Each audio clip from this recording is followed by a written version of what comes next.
Hello, everybody, and welcome back to Geeks and Gamers Sports Wars channel. How is everybody doing today? We are back at it, talking today about the NXT Takeover Brooklyn 4 card, what our predictions are going to be for it. And, man, this looks like it's going to be an awesome show, and also looks like it's going to be better than the main show's pay-per-view once again. So, guys, how are y'all doing today? Not bad. Fantastic. Oh, that's wonderful. So let's start off with the first match on the card. And really, literally every single match on this card, and this is why I love NXT, every single match is going to be a good match. There might be a weaker match than another, but there is no weak match. It's all good. So starting us off on this site that I'm on right now, EC3 versus the Velveteen Dream. Zach, who do you got?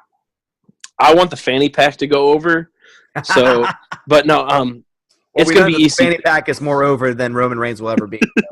EC3. I feel like it just now I think about it, it's really hard to Velveteen Dream makes sense. EC3 makes sense. I just like these two working together. I almost wish that they could just keep going together for right now. So I'm going Velveteen Dream. Oh, okay. Very cool. Very cool. Corey, what you got? I'm going Velveteen as well. My co-host on the podcast brought up a good point that if either EC3, if he wins, then he would go, towards the title picture. And NXT, if he loses, we might. I think it'd be a cool situation the night after SummerSlam for us to have a few NXT call-ups, and I think EC3. While yes, I like seeing him in NXT, I think he would just fit right in on the main roster. No problem. I don't think he would get lost. I think he has enough of pretty much everything to keep himself relevant. So, but Velveteen Dream. Okay. I have EC3 mostly because Velveteen Dream, this is going to be an incredible match, and Velveteen Dream is going to show why he is probably one of the best in-ring workers right now. Not even just from a wrestling perspective, even though he is good, but from a storytelling perspective, I don't think anyone does it quite as well as he does at this point because he's just fantastic. And so I cannot wait to see this match. This is probably going to be my match of the night, to be honest, except for maybe the main event. The main event obviously has a lot of potential, but this one also just so much damn potential. But the reason why also is because Velveteen Dream is he's kind of gotten this role, and he does it very well, of being almost like a kingmaker, where he makes the people who he fights look great, and he really sets them up for success. But at the same time, he doesn't hurt his own character. Like, even though he loses these matches, he still comes out looking so damn strong and looking so damn good. So that's why I think it's going to help EC3 in the long run, and Velveteen Dream will be fine no matter what. And as you were saying, it looks like they're probably going to do some call-ups. I could see them trying to do EC3 or Velveteen Dream. I think Velveteen Dream works very well in NXT and should probably stay there. But I think that, that might be a factor that comes into it. So I have EC3 winning this one, guys. I absolutely do not think that Velveteen Dream should go to the main roster yet. I don't think Vince is going to know what to do with him. Vince is going to turn him into Tyler Breeze, and it's going to be awful. Yeah, please, not yet. But my issue with Velveteen Dream losing is I don't want him to turn into the Bray Wyatt of NXT. Right, they need to be careful. I feel like they really need to be careful. Yeah, the reason why I would say that he has less to worry about is because, Bray Wyatt has the character down and has gotten better in the ring. Velveteen Dream has got the character, but he's also got the chops to back it up too. Like, the stuff that this guy does in the ring, especially some of the spots that he's been doing lately, I still cannot get over his rolling Death Valley driver on top of the freaking ladder for, the North American Championship match. This guy is putting together incredible matches, and that's why, if he loses, and it's every match he's done so far, every match that he's lost, he still comes out looking like, if not as strong, maybe even sometimes stronger, even though he's the one losing, which is an amazing gift to have as a wrestler. So that's why I think that losing to EC3, who I know they're trying to, pick up and promote a little bit, wouldn't hurt him that much. I respect it. Yeah. All right, next match, we got the NXT Tag Team Championship match of the Undisputed Era versus Mustache Mountain. I personally just think Undisputed Era is going to win this. I mean, Mustache Mountain's great. And obviously it's a good shout to the new NXT UK brand that's going to be developing very soon. But because of that, especially Undisputed Era, I think retains here. And I mean, we talked about this last time. We might disagree on the next match that we're going to talk about in a second with another member of the Undisputed Era. But when it comes to people like Kyle O'Reilly, and even now, especially Roderick Strong in his role, I mean, they're a great tag team, and it's great to see them work together. So, Zach, what about you? Yes, I'm so happy that finally Roderick Strong got with a group because, and I'll talk about this in the next one. Roderick Strong's one of those people that, I'm sorry, does not work by himself. He's too stale. He's too flat. He's kind of reminds me of like a Lance Storm-esque kind of person. Roderick Strong definitely does.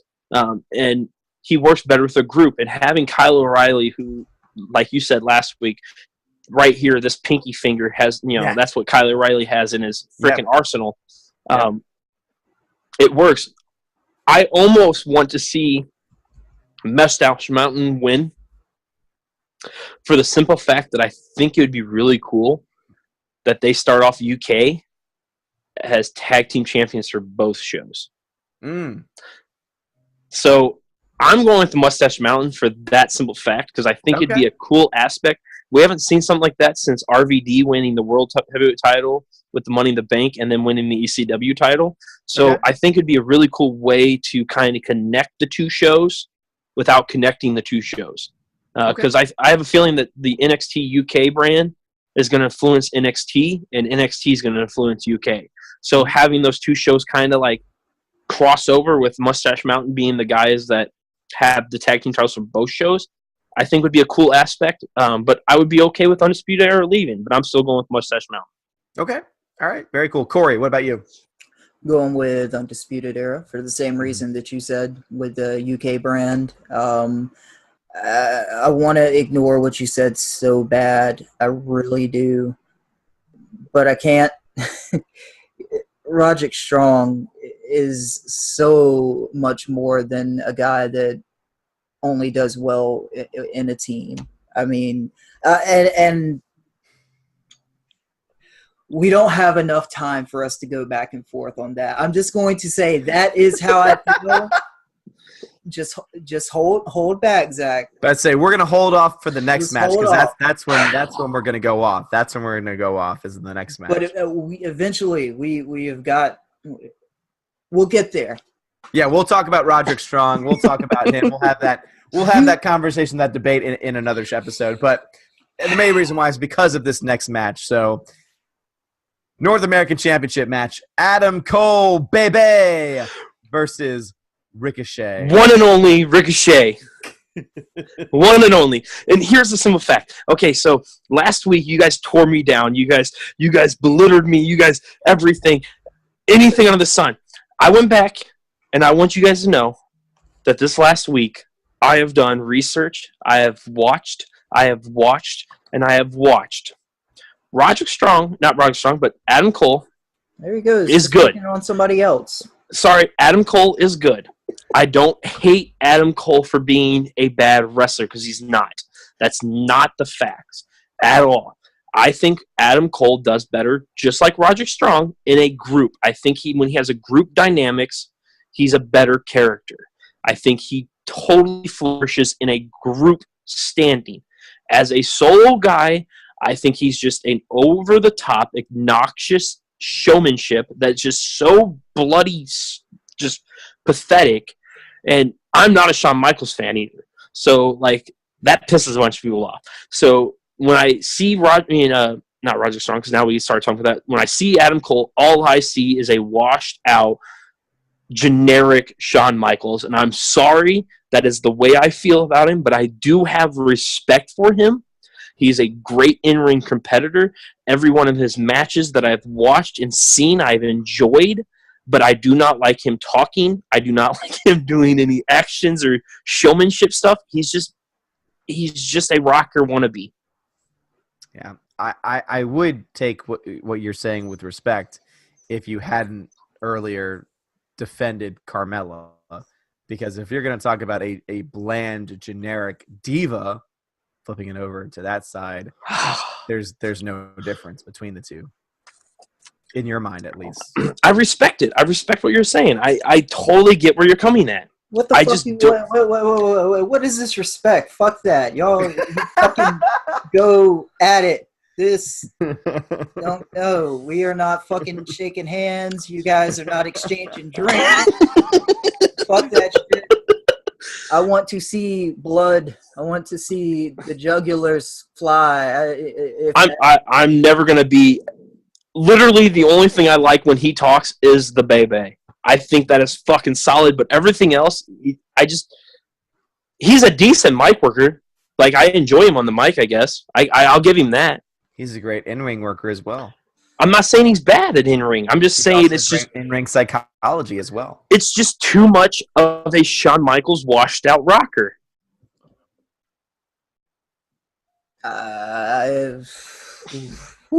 He's like, if there's anyone, everybody said that Dolph Ziggler is a Shawn Michaels wannabe. That is so true. But if there's anyone else that has to be, it's Adam Cole, baby. The disrespect. Yeah, I think you're just totally off base there, and I just point you back to. I have defended Carmella, yes. Yes, you have defended Carmella. No, but I was going to say even more so. I just point you back to that moment. Just Google, YouTube that moment when you had Roderick Strong reveal that he was joining their team. The face that he had, the reaction that he had, the genuine reaction that he had was just so damn good.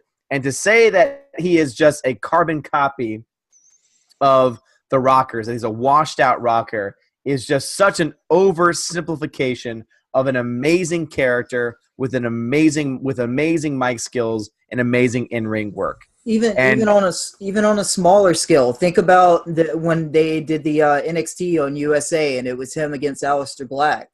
I mean, do you remember the end of that match?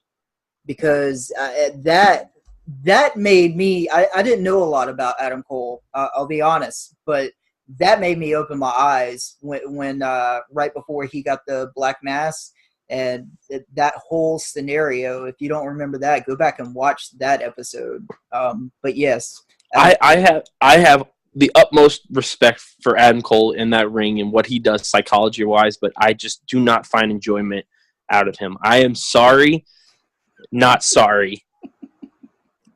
I don't like. We're not going to change your mind. I know that. No. I mean, I literally went back this week and 100%, Scout's fucking honor. I went back to see what everybody sees in him, and I just can't do it. When he was with the Bullet Club, he was not that enjoyable. Only reason he was enjoyable is because he was with the Bullet Club. He had frickin' the Young Bucks next to him. And there's another duo that I really could care less about. They're just fucking spot monkeys, in my opinion. I'm sorry. Like, I've seen their gimmicks before. Zach, it's almost watching Roman Reigns wrestle again, in my opinion.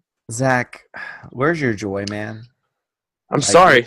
Where is your pure wrestling joy that you cannot enjoy the brilliance that is Adam Cole, baby? I mean, I enjoy the hell out of Kyle O'Reilly. The fact that you just brought in, the fact that you just compared anyone involved in this to Roman frickin' Reigns is garbage level, garbage tier nonsense, and you should be ashamed of yourself. And the wrestling community can tear me apart for it. And they will, and I will be so glad that they will. And I will embrace it 100%. That obviously I'm becoming the heel douchebag of this group. But anyway, with all that being said, though. You're becoming what you hate. You're becoming a showman. Ooh. Don't even, no. Oh, a washed out rocker wannabe, one could say. Baby. You guys got me. With that being said, who are you picking? I'm going with the one and only Ricochet. Ricochet, perfect. All right, Corey, who you got? Adam Cole. Baby. All right. I myself, I could really see it going either way. I really think either could benefit from it. But if Undisputed Era are going to maintain, I do think that there needs to be some break of their dominance in NXT, especially with the call-ups coming soon. So I honestly do think that Ricochet is going to end up winning the championship because I think it would help him out a lot. And I don't think he's going to hold it for very long. I think he's only going to hold it for one cycle, only because I think Adam Cole is going to win it back so that Ricochet can get called up to either 205 Live or to the main roster. That's how I feel about it. I love you guys. All right, the next match. I honestly, this to me, and this might just be the sexist in me. This to me is going to be the weak link of the show. Kairi Sane. That's the NXT Women's Championship match. Shayna Baszler versus Kairi Sane. I mean, I don't see why anyone but Shayna Baszler wins this match. I mean, Kairi Sane's great. I love her elbow, but I don't understand. I do not care about this match. I don't. Kairi Sane's winning, and here's why. What? Kairi Sane's winning. It only makes sense. She's already beaten Shayna Baszler once in the Mae Young Classic. I always go back to rumors because I am a dirt sheet fan. I love to read the dirt sheets. Rumor has it, WWE has big plans for Survivor Series. That Survivor Series is going to be the 4 horsewomen of WWE versus the 4 horsewomen of the MMA. Yeah. So this goes back to where we were talking earlier tonight about a certain 2 pairings winning the title, which would be Charlotte having the women's title. Yeah. Ronda Rousey having the women's Raw title. With that being said, I think it's a perfect time for Shayna Baszler to go up.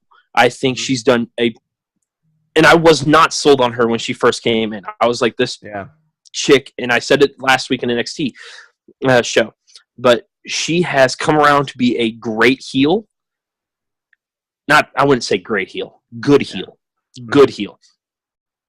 And her character is starting to develop. We're starting to see something out of her.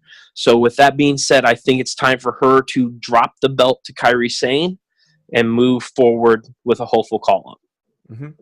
And I could see that for sure, but just going off that Survivor Series, I think that's even more reason to let her keep the title so that they can then claim we have the Women's Championship and the NXT Women's Championship, and we have all of this gold, and they could still have her as NXT champion and still be able to call her up to Survivor Series to have that dream match of the 4 horsewomen versus the 4. But we haven't seen anything like that since Kevin Owens. So, I mean, I'm with it. Corey, what do you think?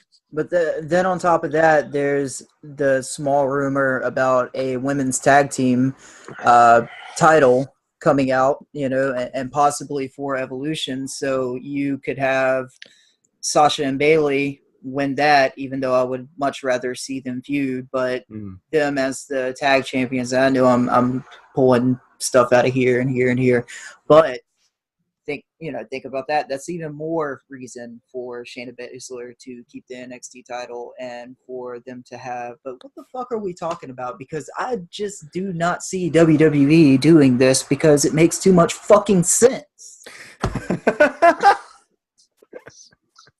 So who do you want to win the match? That's the question. Fuck you, all right?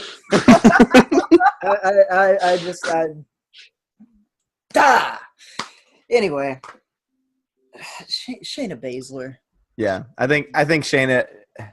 I mean, I understand where you're coming from with Kairi Sane, but to me, a storyline based purely on what's going on in NXT right now, I don't see why they would have Shayna be built up as much as she has been just to lose to Kairi Sane. I just don't see it. Yeah, at this point, at least. Kairi Sane's already beat her once, guys. Right. No, yeah, but remember that was before that they tried to establish her in NXT as being the premier dominant, And people also forget this is technically a rubber match. Shayna Baszler has beaten Kairi Sane once too. Yeah.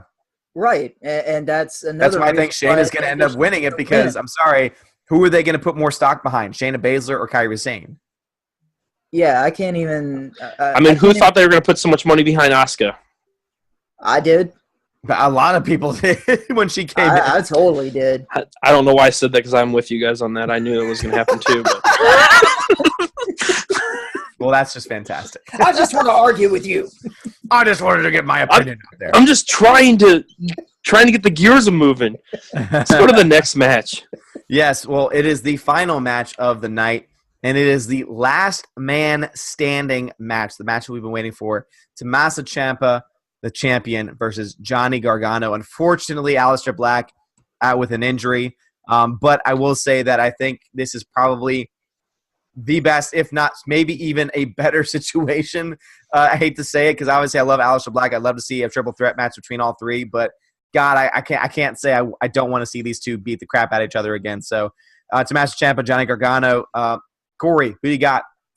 I'm going with Ciampa retaining.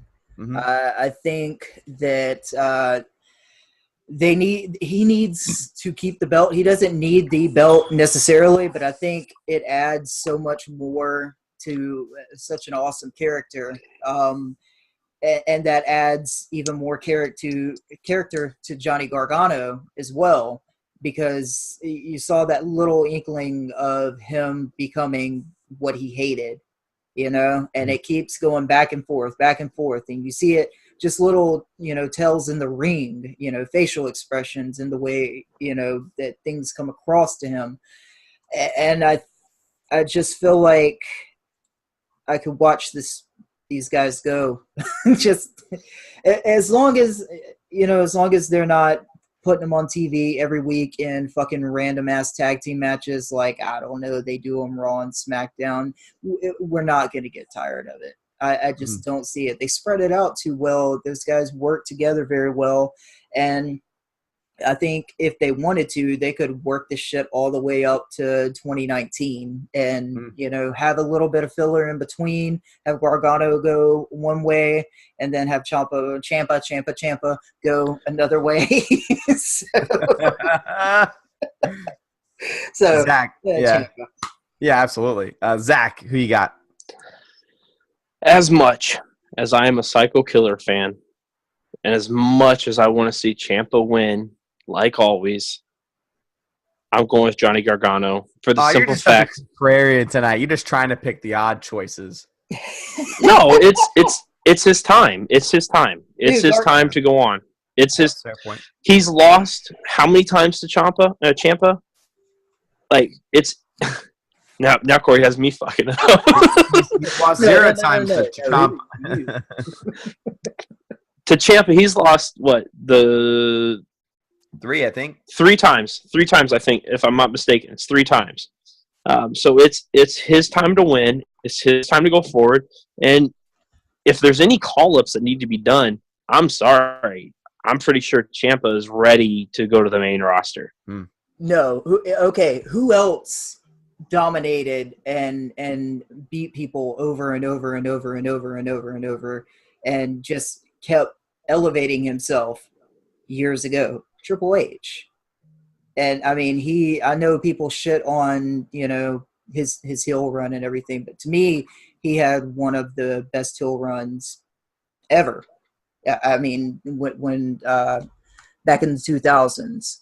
No, I'm a huge Triple H fan, so I'm totally with you on that. But Gargano needs to chase. That's the thing. Like, I think that I'm not saying he doesn't need the title, but goddamn, when he gets the title, it needs to just be. And it's his time to get the title. I just don't. You can only have a dog chase a ball so many times until he gets fucking bored, and he's gonna get bored eventually or get stale. I don't see it getting stale because I think that they've got enough going on that they can spread that out, and Ciampa can keep that title and keep it fresh, and he can keep his character fresh. Johnny Gargano can do the same thing, and they can meet in the middle. Gargano can get the belt later on.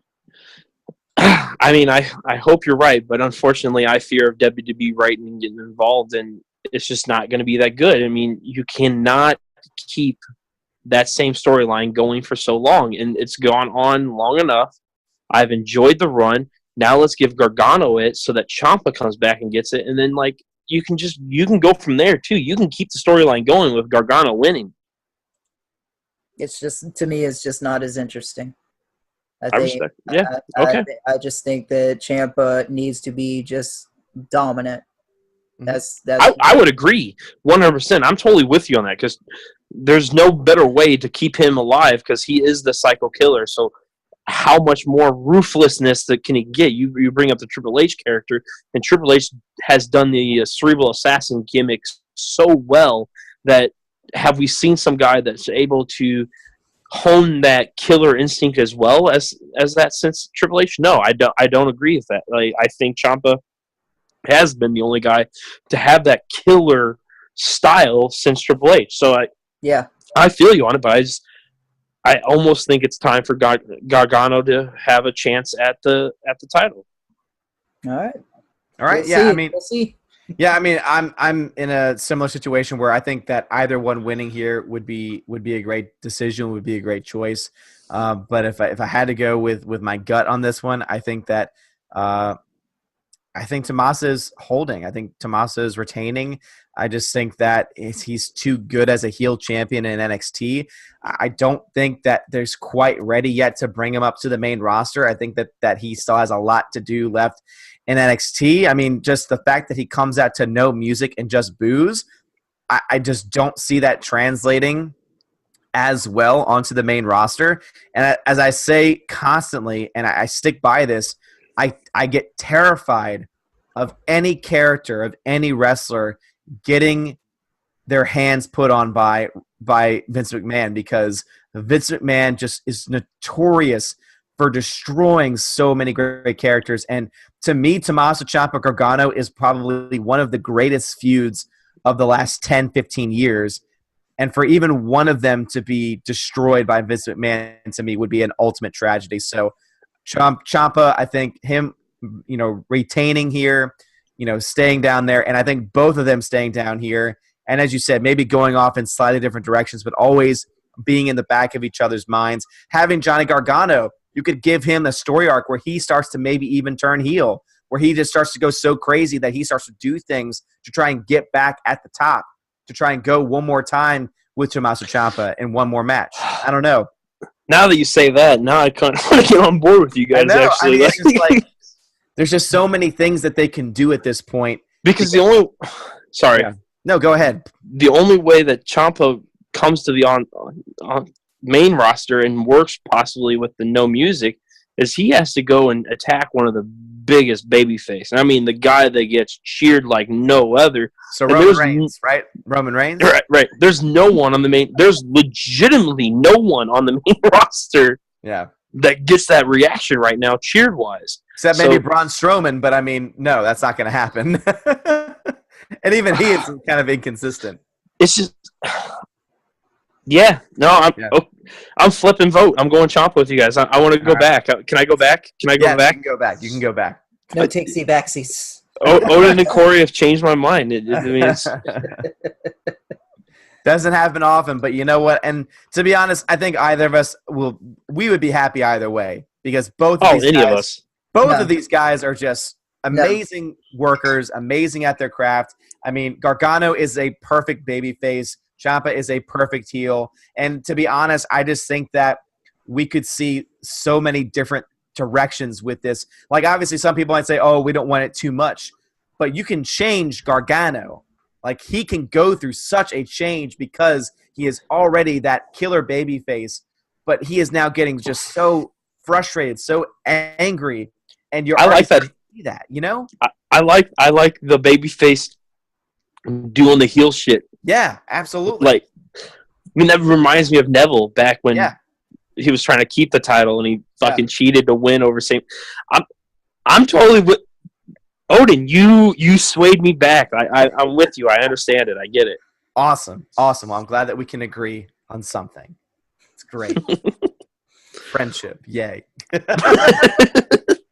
All right, guys. So that's our opinions. Any final thoughts about the show before we sign off? Corey? You didn't say my name, so don't make me feel I left it open. I left it open. So Zach's just like, hey, let's pick up. Dude, I'm excited. I mean, I'm super excited to watch. It's no different from any other takeover. I'm fucking ready for Saturday night, man. I want to watch some wrestling. Damn right. Damn right. So, Zach, what about you? I'm right there with you. Let's get this weekend over with because we got like 7-8 hours of wrestling this weekend alone, and then not alone. We have All In coming up September 1st. So like, oh Lord, that's right. That's right. Oh my God, so much wrestling happening over the next few weeks. But yeah, I mean, I'm right there with everybody. I'm so excited. Obviously, I really do think that Brooklyn 4 is going to blow the roof off of anything that SummerSlam has planned at this point because it's been so consistent in always being a better show, being a better product, having better in-ring work. So I am so hyped for NXT. And I really cannot wait to see what happens. So anyway, guys, that is going to be a wrap for us here on Sports Wars, our wrestling show. Thank y'all so much for watching. And for everyone at the Geeks and Gamers community, we say thank you and keep watching, guys.